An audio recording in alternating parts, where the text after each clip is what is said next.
बड़े से बड़ी बीमारियां, बड़े से बड़े रोग, बड़े से बड़े बड़े दस्त पूर्णिमा की रात्रि पर छूट जा। दमे की बीमारी, श्वास की बीमारी, अनिद्रा की बीमारी, रात्रि को जगना, ये सारी बीमारियां पूर्णिमा की रात्रि को अगर व्यक्ति अपने जीवन को सुखमय बनाए, अपने जीवन को आनंदमय बनाए तो सब छूट सकते। पूर्णिमा की रात्रि को पीपल के पत्ते 5 लेकर उसके ऊपर खीर डालकर रात्रि को खा लेने से महाराज तबे की बीमारी, श्वास की बीमारी डूब जाती, वो बीमारी बढ़ती नहीं, उससे कष्ट नहीं हो।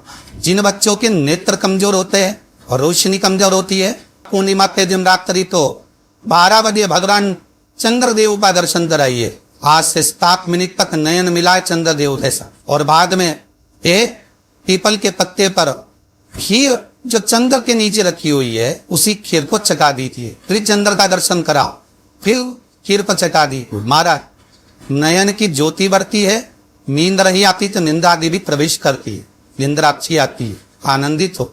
महाराज जिस व्यक्ति के शरीर में गांठ पड़ जाती हो, शरीर काला पड़ जाता हो, चक्के पड़ जाते हो या दांत खाज खुजली हो जाता हो, उसके लिए भी पूर्णिमा की रात्रि को 12 बजे महाराज भगवान चंद्रदेव के लिए 21 दिए जलाए जाते हैं। उस 21 दिए की कालोच एक थाली में इकट्ठी करी जाती है, काजल कालोच को इकट्ठी कर कर शरीर में गाय के घी के साथ में जहां जहां जगह पर जगते हैं गांठ है वहां लगाया जाता है। उसको 5 या 7 दिन लगाइए, उसके बाद में रोज प्रतिदिन लगाने के आधे घंटे बाद स्नान कर लीजिए, आराम धरना प्रारंभ हो जाता है। रात्रि को आप बड़े प्रेम से क्षीर बनाओ, चंद्रदेव की साक्षी में रखो, भोग लगाओ भगवान श्री हरि को। बन सके अगर लक्ष्मी की कमी है, लक्ष्मी नहीं आ रही है, व्यापार में ही चल रहा है, तकलीफ बहुत ज्यादा है, घर में कष्ट है, कर्जा जाता है, तो एक तांबे के कलश के ऊपर, तांबे के कलश में पानी भरना, कटोरी रखना, उस पर लक्ष्मी जी की मूर्ति रख। लक्ष्मी जी की मूर्ति नहीं हो तो चांदी का सिक्का रख। उसके सम्मुख में आप 31 दीपक, 31 दीपक जी के लंबी बाती के जला दे। मारा एक एक कमल दत्ता उस 31 दिए के अंदर डाल दे और लक्ष्मी जी का पूजन करना, लक्ष्मी जी का स्मरण करना, खीर का भोग लगाना, पान के पत्ते पर खीर लगाना, 5 पत्ते पर खीर का भोग लगाना और माता लक्ष्मी से विनती करना। सुबह 4 बजे तक वो रखे रहने देना, सुबह 4 बजे वो उठाना, लक्ष्मी को वापिस तिजोरी में या सिक्का हो तो उसको अलमारी में रख देना। जो खीर बनी है वो प्रसाद के रूप में सुबह 8 बजे, 10 बजे, 9 बजे जब खाना हो प्रेम से पाना। माता जो दिए लगाए हैं वो ठंडे हो गए होंगे, उनको रखे रहने देना, बाद में काम आते रहेंगे, या दिए विसर्जन करना हो तो आपकी मर्जी। पर वो मट्टी के दिए लगेंगे, आटे के दिए नहीं लगेंगे, मट्टी के दीप लगाना है आपको 31, घी के दिए लगाना। लक्ष्मी जी का पूजन करो, पंपू चावल हल्दी मूली से सब तरह सुख मिलेगा, आनंद मिलेगा, लक्ष्मी की वृद्धि होगी, कार्य सिद्धि होगी। दूसरा क्रम, आप शाम को प्रदोष काल के समय 4:30 बजे से 6 बजे के बीच में 1 नौका पानी, उसमें 5 बेलपत्र रखा, 1 कमर दत्ता डालकर भगवान चंद्रेश्वर महादेव के नाम से भगवान शंकर को चढ़ा दीजिए। आपकी जो कामना वो कामना कर चढ़ा, विनती करें चंद्रेश्वर महादेव को और निवेदन करें कि हमारा ये कार्य सफल हो। गर्भवती नारी अपनी नाभि पर यदि चंद्र की दृष्टि परवा लेती है तो बच्चा विकलांग पैदा नहीं होता। गर्भ से जो बालक होगा श्रेष्ठ होगा, विद्वान होगा, चतुर होगा, पढ़ने में होशियार होगा, क्योंकि ये चंद्र की किरणें जब समुद्र में उछाल ला सकती है तो आपके जीवन में भी तरक्की ला सकती है, उछाल ला सकती। कल से एक नियम लेना, शमी के वृक्ष की पत्ती, जैसे ये बेलपत्र होता है, शिव को और गणेश को बेलपत्र शमी पत्र समर्पित होता।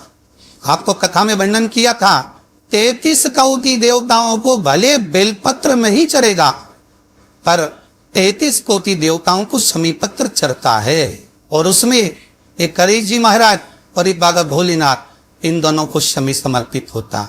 समझ लेना बहुत अच्छे से, जो आपको करना है रिद्धि सिद्धि पाने के लिए, संपदा को बढ़ाने के लिए। ये शिवलिंग है, ठीक है, ये कोल जलाधारी है, ये चरण से जल नीचे गिरता। शंकर जी का पूरा परिवार शिवलिंग के आसपास में है। शंकर जी की पाय चल रखिया, जो ऊपर से जल नीचे गिरा रही है, जया, विशक्ता, शामरी बारी, दो तली और देव, ये शांता जी की 5 लड़कियां जिनका नाम लेकर सोने से रात्रि में नींद अच्छी आती है।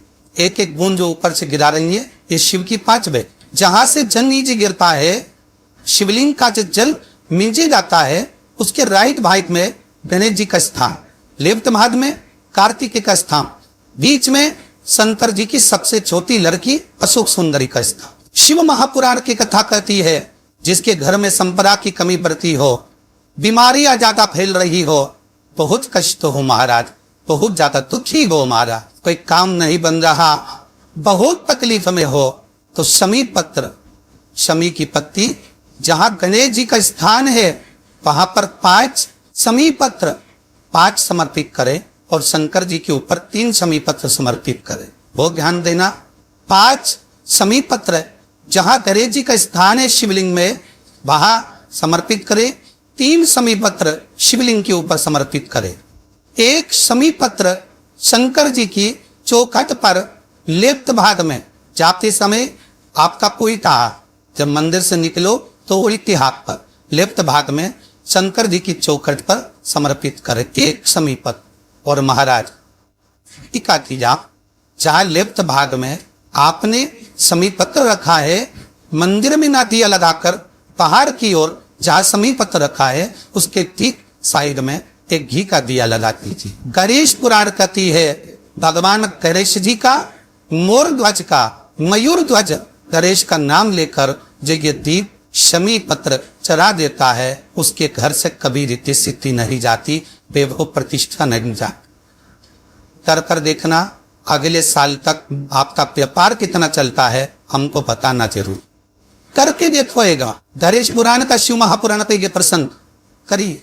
छिन्नमस्ता माता का एक उपाय शिव पुराण में तो नहीं है, पर स्तन पुराण में उपाय भी और लिखा हुआ है। जिस व्यक्ति को दमे की शिकायत हो, दमा चलता, दमा श्वास जिस व्यक्ति को चलता हो, दमे की जिसको शिकायत हो, मार शास्त्र कहता है छिन्नमस्ता माता का नाम लेकर पीपल के पत्ते की 11 पत्ते की बंदरवल बना ले, और 11 पत्ते की बंदरवल बनाकर जो दमेता मरीज रहता है उसके जहाँ वो सोता है उसके कमरे में कहीं पर भी वो पत्ते की बंदरवाल बांधने के बाद में उस बंदरवाल को 7 दिन 8 दिन में वो बंदरवाल पूरी सूख जाती है।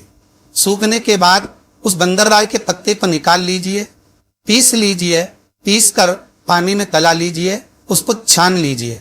छानने के बाद थोड़ा थोड़ा पानी, जिसको दमे की शिकायत होती है उसको 2-4 बूंद पानी दे दो और शरीर में मलना प्रारंभ कर दो। आज से 10 दिन तक मलिए, दमे में आराम लग जाता है। माँ छिन्न मस्तक माता का स्मरण मात्र कर लेने से, छिन्न मस्तक माता का मात्र स्मरण कर लेने से जीव की आधी तकलीफें नष्ट हो जाए। श्री शिवाय नमस्तुभ्यम, सब बोलिए एक बार जमकर, श्री शिवाय नमस्तुभ्यम। टेक्निकल जरूर कर रहा है, श्योर वाला हमारा झूठ तो नहीं बोल रहा, शास्त्रों की बातें हमारे जीवन में हमें शुभ प्रदान करें। इसलिए भाव आनंद करते हुए आज कन्या को विराम देते हैं।